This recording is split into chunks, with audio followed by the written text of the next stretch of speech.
যার কত প্রমাণ। সর গোস্বামীর মধ্যে আমাদের একজন গোস্বামী, যার নাম হলো রঘুনাথ দাস। পিতার জমিদারি, স্বর্গের অপ্সরাদের মতো ঘরের সুন্দর রমণী, কিন্তু তাতেই তার মনটা বসেনি। বসবে বা কি করে বলুন তো? যার মন একবার গৌরীর দিকে যায়,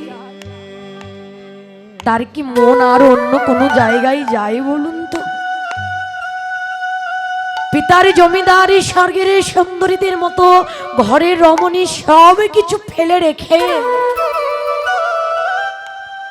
দিনহীন কাঙ্গাল সেজে কন্ধে ভিক্ষার ঝুলি নিয়ে ভিখারির শ্বাস ধারণ করে জনমের মতো ঘরের বাইরে হয়ে গেল। অন্তরে একটি চাওয়া, কোথায় গেলে কবে কখন কোন সময় আমি গৌরীর দেখা পাবো। ঘুরতে ঘুরতে ঘুরতে ঘুরতে রঘুনাথ গেলেন কোথায়? সেই নীলাচলে। নীলাচলে গিয়ে দাঁড়ে দাঁড়ে দাঁড়ে দাঁড়ে গিয়ে ভিক্ষা করে বাবা। দাঁড়ে দাঁড়ে গিয়ে ভিক্ষা করে, ভিক্ষা করে যেটুকু পায় ওইটুকু গোবিন্দের প্রসাদ লাগিয়ে তারপর সে নিজে খায়। যেদিন যেমন সেদিন তেমন। এইভাবে কেটে যায় অনেক দিন। যেতে যেতে একদিন গৌরহরি এক ভক্তকে জিজ্ঞাসা করছে, শুনলাম রঘুনাথ নাকি সব কিছু ছেড়ে পাগলের মতো ছুটে এসেছে, ভজন করছে। তা কি করে সে কৃষ্ণ ভজন করছে বলো তো? বললেন, দয়াময়, রঘুনাথ কি করে কৃষ্ণ ভজন করছে আর কি করে দিন কাটায় তুমি শুনতে চাও? রঘুনাথ দাঁড়ে দাঁড়ে দাঁড়ে দাঁড়ে গিয়ে ভিক্ষা করে, যেটুকু পায় ওইটুকু গোবিন্দের প্রসাদ লাগিয়ে তারপর সে নিজে খায়। গৌরহরি বললেন, এই জগতে প্রকৃত শুদ্ধ ভক্ত যদি কেউ হতে চায়, এই পরের দ্বারে দ্বারে গিয়ে ভিক্ষা করলে সে কোনোদিন ভক্ত হতে পারবেন না। কথাটি শুনলেন। কথাটি রঘুনাথ শুনতে পেয়ে হৃদয়ে ভরা দুঃখ নিয়ে, নয়ন ভরা জল নিয়ে নীলাচল ছেড়ে চলে গেলেন সেই জগন্নাথের সিংহ দরজায়। জগন্নাথের সিংহ দরজায় গিয়ে বসে থাকেন। কেউ যদি মন্দিরে এসে যদি হাতে প্রসাদ দেয় তবে সে খায়, না দিলে না খায়। যেদিনই যেমন সেদিনে তেমন। এভাবেও তার কেটে যায় অনেক দিন। আবার গৌরহরি জিজ্ঞাসা করছে, আচ্ছা বলো তো এখন রঘুনাথ কি করে দিন কাটায়? বললে, দয়াময়, রঘুনাথ এখন কি করে দিন কাটায় জানো? রঘুনাথ জগন্নাথের সিংহ দরজায় গিয়ে বসে থাকে। কেউ যদি এসে হাতে প্রসাদ দেয় তবে সে খায়, না দিলে না খায়। গৌরহরি বললেন, এ হলো দ্বিচারিণীর কাজ, এ হলো দ্বিচারিণীর কাজ। মন্দিরের দরজায় বসে থাকলে কেউ না কেউ মন্দিরে আসবেই, কেউ না কেউ তার হাতে প্রসাদ দিবেই। এভাবেও তার কৃষ্ণ ভজন হবে না, এভাবে সে ভক্ত হতে পারবে না। ওই কথা আবার শুনতে পেলেন রঘুনাথ। আবার সে আগের মতোই হৃদয়ে ভরা দুঃখ আর নয়ন ভরা জল নিয়ে সব কিছু ফেলে রেখে চলে গেলেন বাবা পুরী ধামে। পুরী ধামে চলে গেলেন। পুরী ধামে এত প্রসাদ যে প্রসাদের অভাব নেই। ভক্তরা যখন খেয়ে শেষ করতে পারে না, প্রসাদ যখন বাসি হয়ে যায়, পচে যায়, ওই বাসি পচা প্রসাদ কি করেন? মন্দিরের পূজারীরা ড্রেনে ফেলে দেয়। রঘুনাথ কি করে জানেন মা? দুহাত পেতে আঁচল ভরে ওই বাসি পচা খাবার আঁচলে তুলে নেয়।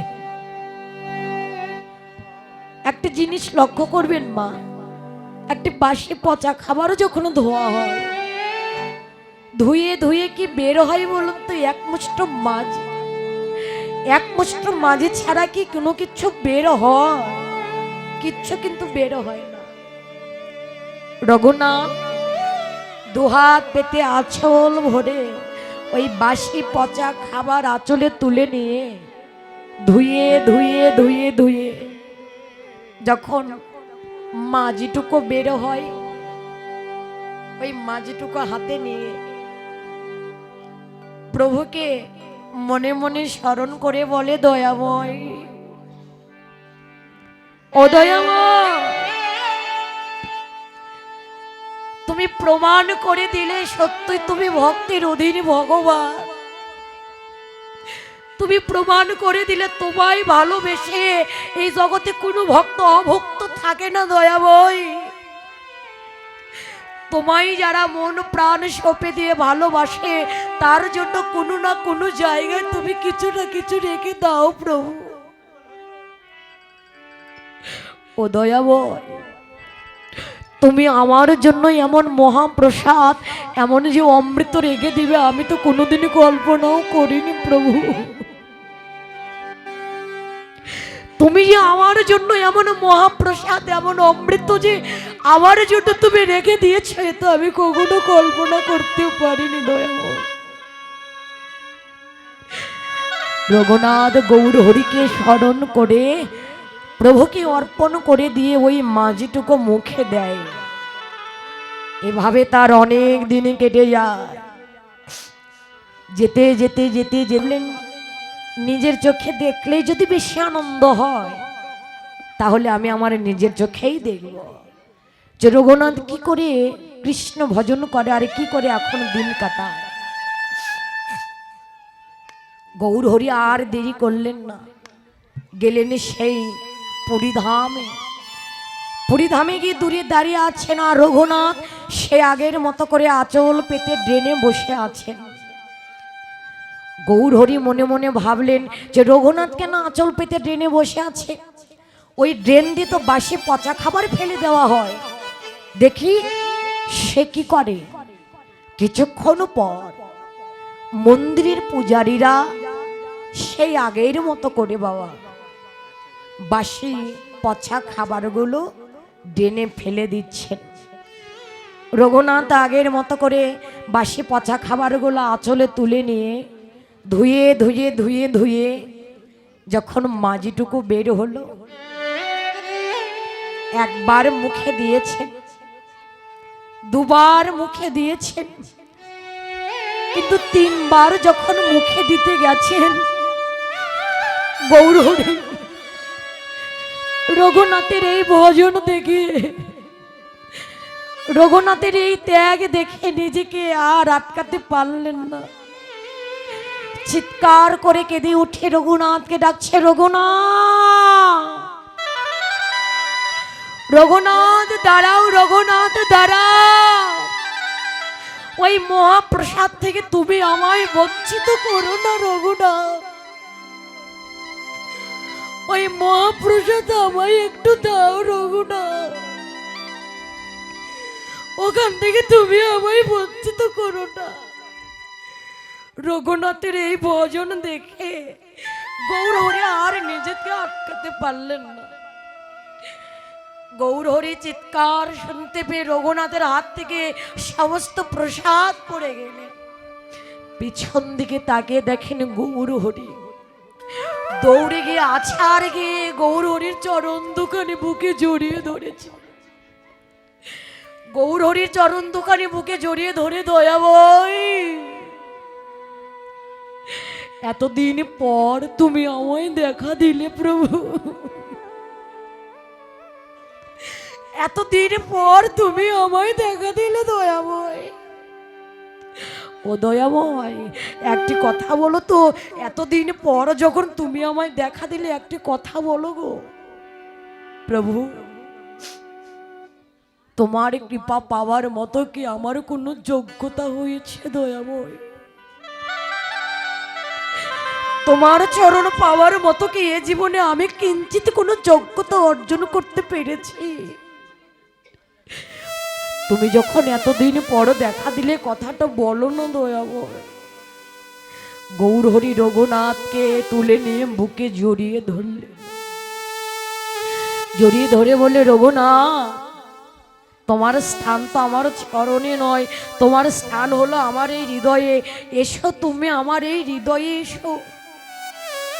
দয়াময়, আমি তোমার হৃদয়ে থাকতে চাই না প্রভু, তুমি আমাকে তোমার চরণ তলে রেখে দিও। ওটাই তো আমার আশ্রয়। দয়াময় রঘুনাথ, এই জগতে না আমি অনেক ভক্ত দেখেছি, অনেকে আমাকে অনেকভাবে ভালোবাসে, অনেকে আমার অনেকভাবে ভজন করে, কিন্তু তোমার মতো করে আমায় কেউ ভালোবাসে না। তোমার মতো করে আমার ভজনও কেউ করে না। রঘুনাথ, এই জগতে কত ভক্ত আমায় ভালোবেসে আমার কাছ থেকে কত কি ছেয়ে নেয়, কিন্তু তো তুমি তো এতদিন ধরে কিচ্ছু চাইলে না, শুধু আমায় তো ভালোবেসেই গেলে। চাইবো কার জন্য? চাইবো কে আছে আমার যে তার জন্য চাইবো আমি? প্রভু, তুমি তো আমার সব কিছু। তুমি আমার মাতা, তুমি আমার পিতা, তুমি আমার কন্যা, তুমি আমার পুত্র, তুমি আমার বন্ধু, তুমি আমার বান্ধব, তুমি তো আমার এই জীবনের সব কিছু। দয়াময়, কার জন্য চাইবো আমি? রঘুনাথ, তুমি কার জন্য চাইবে? নিজের জন্য চাও, তুমি আমায় দিবে। ও দয়াময়, তুমি আমায় দিবে, এতটা আমার সৌভাগ্য। দয়াময়, তাই যদি হয়, তোমার চরণে আমার একটি নিবেদন।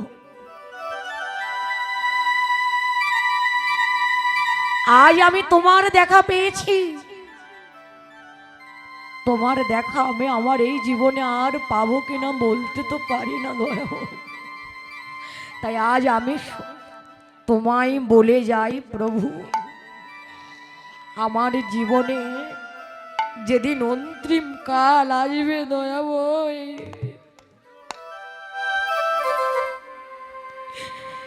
যেদিন আমার এই দেহ থেকে প্রাণ পাখি জনমের মতো বিদায় নিয়ে চলে যাবে, যেদিন আমি তুলসী তলায় পড়ে রব, প্রভু, শেষের দিনে বান্ধব হয়ে দয়াময় হরে আমি যেদিন যাব চলে,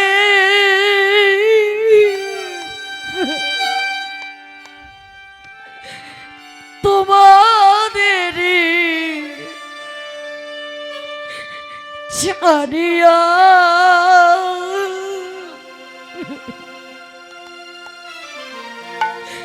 চন্দনেরি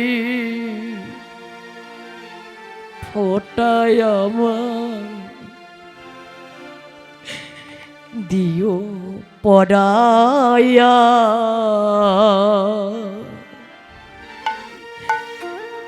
চন্দনেরি ফোটায় আমার দিও পড়াইয়া।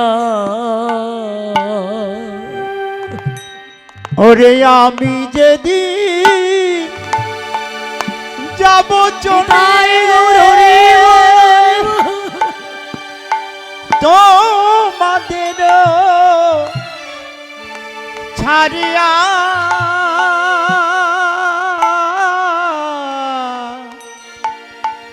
চন্দনের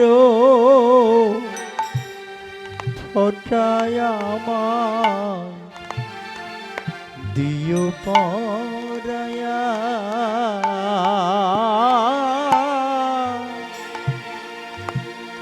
চন্দনের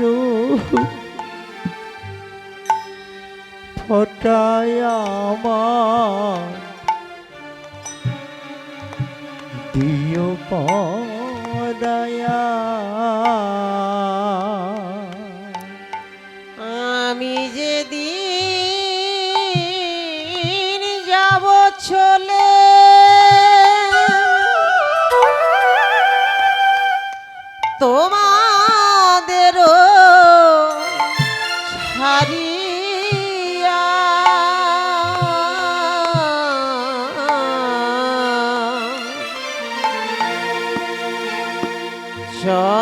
চন্দনের ফোঁটায় আমার দিও পরায়া চন্দনের ফোঁটায় আমায় দিও পরায়া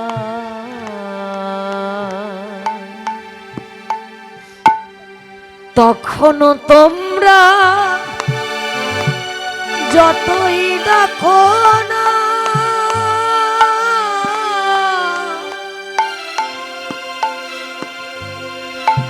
ফিরে এসে আর কোনো দিন কথা বলিব না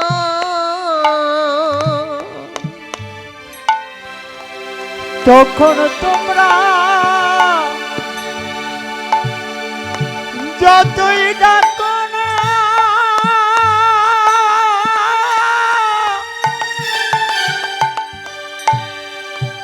ফিরে এসে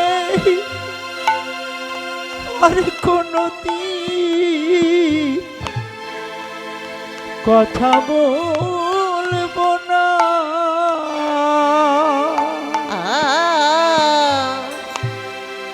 সেদিন তোমরা যতই ডাকো না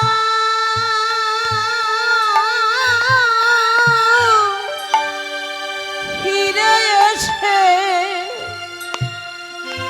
আর কোনো দিন কথা বলিব না।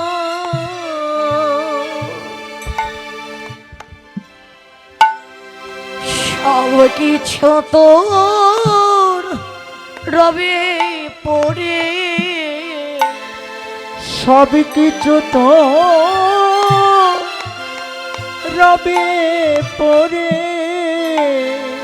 সব কিছু তো রবে পড়ে সব কিছু তো রবে পড়ে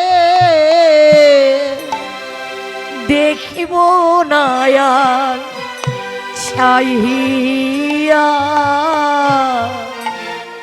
চন্দনের ফোঁটায় আমায় দিও পরায়া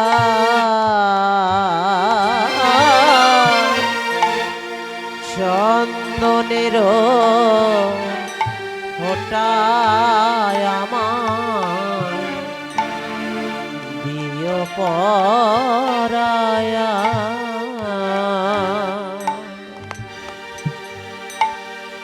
ওরে আমি যেদিন যাব চলে ওরে তোমাদের ছাড়িয়া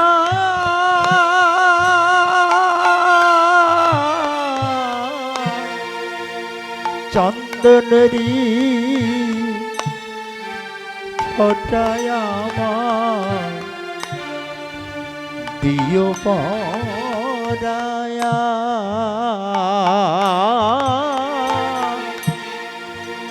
চন্দনেরি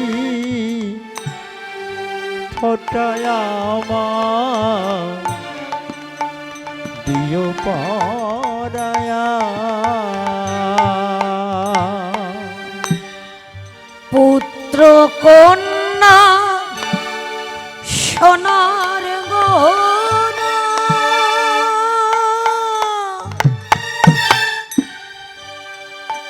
পুত্র বন্ধু বান্ধব বিষয় বাসনা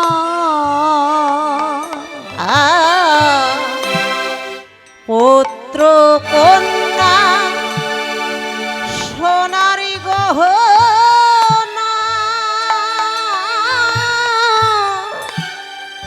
ছেড়ে যাব বন্ধু বান্ধব বিষয় বাসনা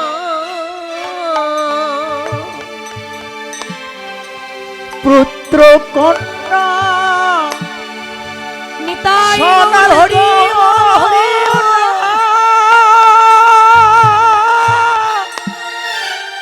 ছেড়ে যাব বন্ধু বান্ধব বিষয় বাসনা পুত্র কন্যা সোনার গহনা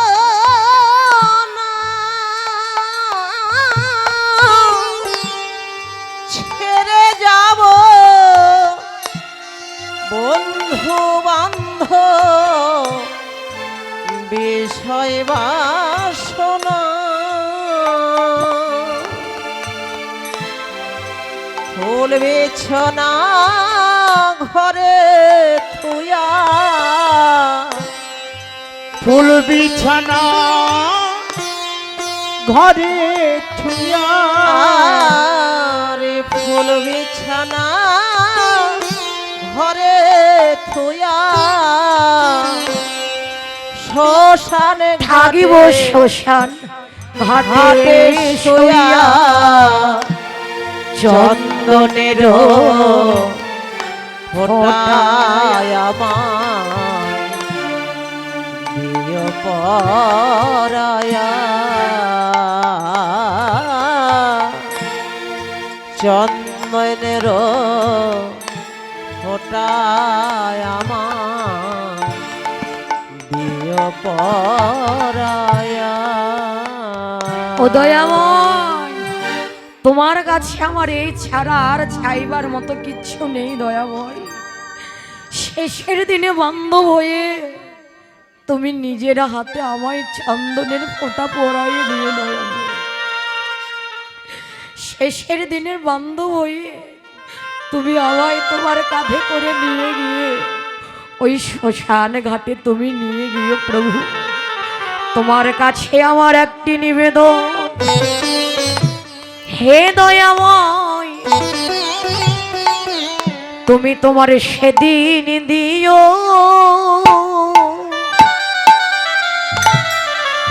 তোমার ওই চরণ ছায়া। তুমি সেদিন দিও তোমার চরণ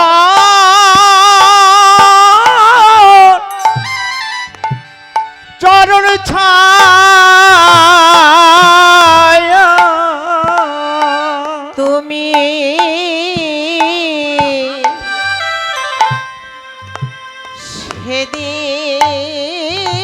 সেদিন দিও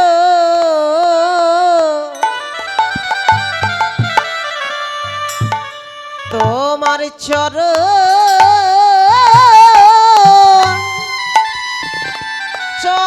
ছায়া। যেদিন আমি ছেড়ে যাব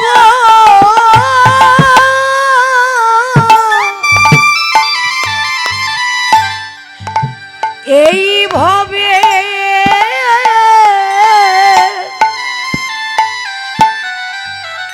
ভবের মায়া,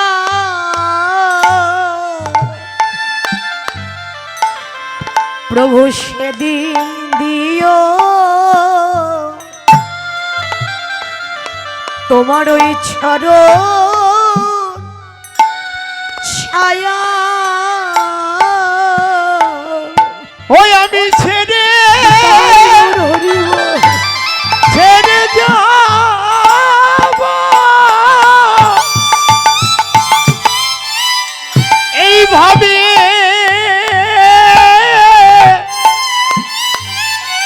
ভাবের মায়া।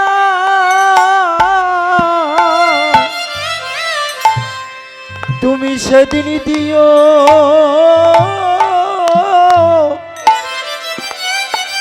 তোমার চরণ চরণ ছায়া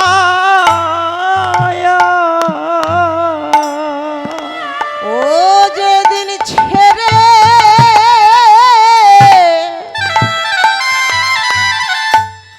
ছেড়ে যাব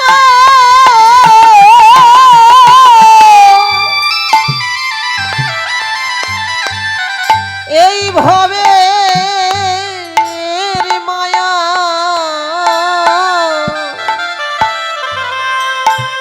তুমি সেদিন দিও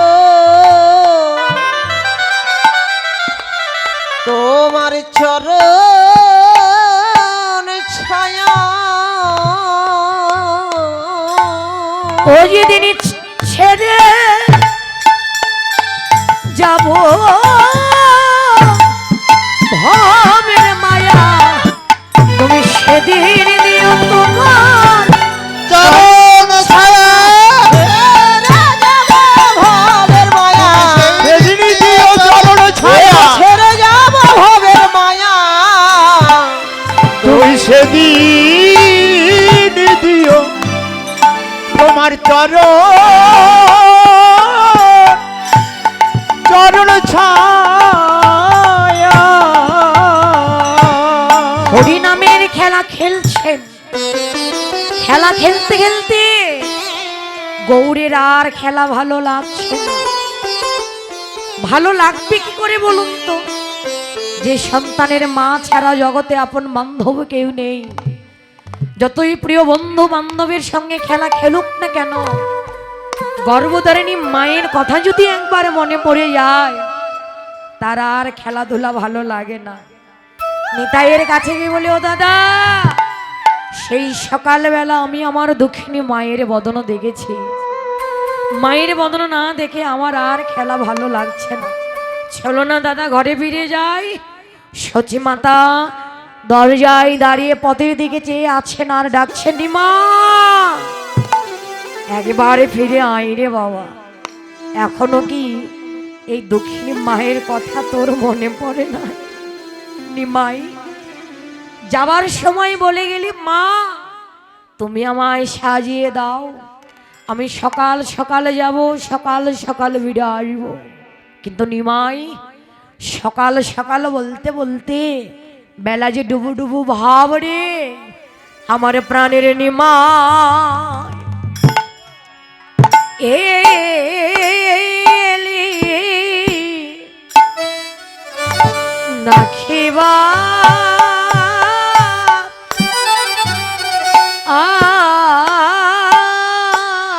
আমার প্রাণের নিবাস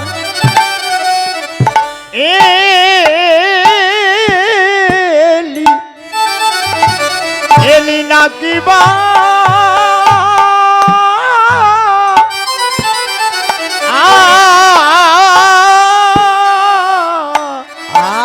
আমার প্রাণের নিমা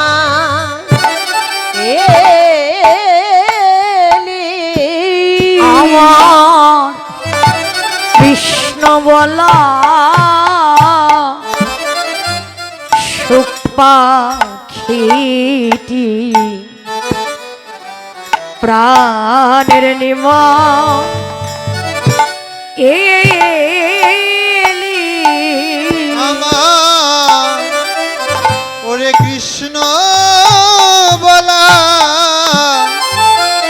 সুখ পাখিটি আমার প্রাণের নিমায় এলি। আমি সারাদিন বদন দেখি নাই রে আমার প্রাণের নিবাস এলি নাকি। হরে সারাদিন কত দেখি না আমার প্রাণের নিমায় এলি নাকি, সারাদিন বদন দেখি না আমার বাবা, প্রাণের নিমায় এলি নাকি, সারাদিন বদন দেখি না বাবা। আমার প্রাণের নিমায়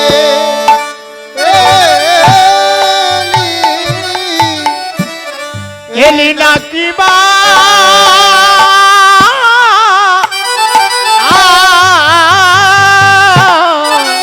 প্রাণের নিমাই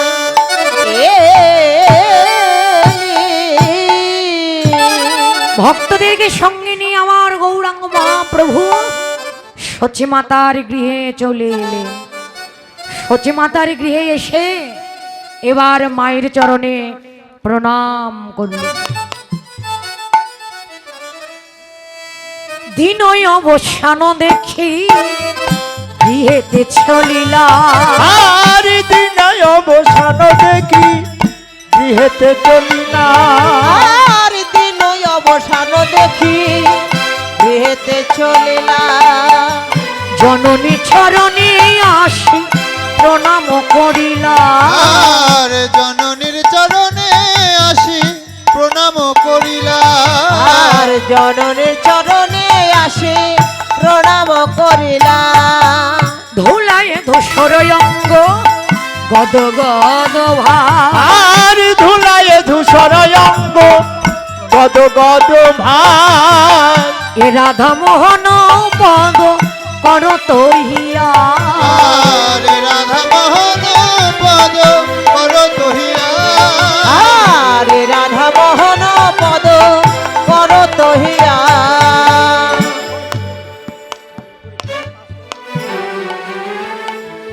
হরি বল।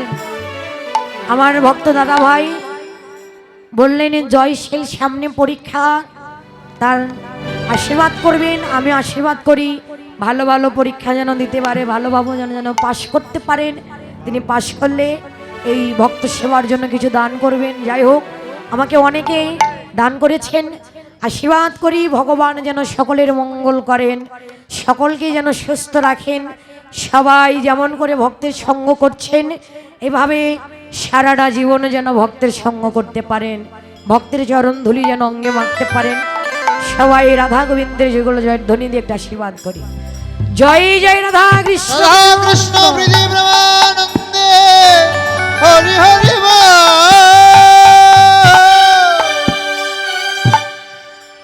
এ রাধা মোহন দাস করতই বাঞ্ছা কল্পতরু বর্ষ কৃপাসেন্দু ভয়ে বছ প্রতিতারা পাবনে বৈষ্ণবে ভয় নম নম। বৈষ্ণবে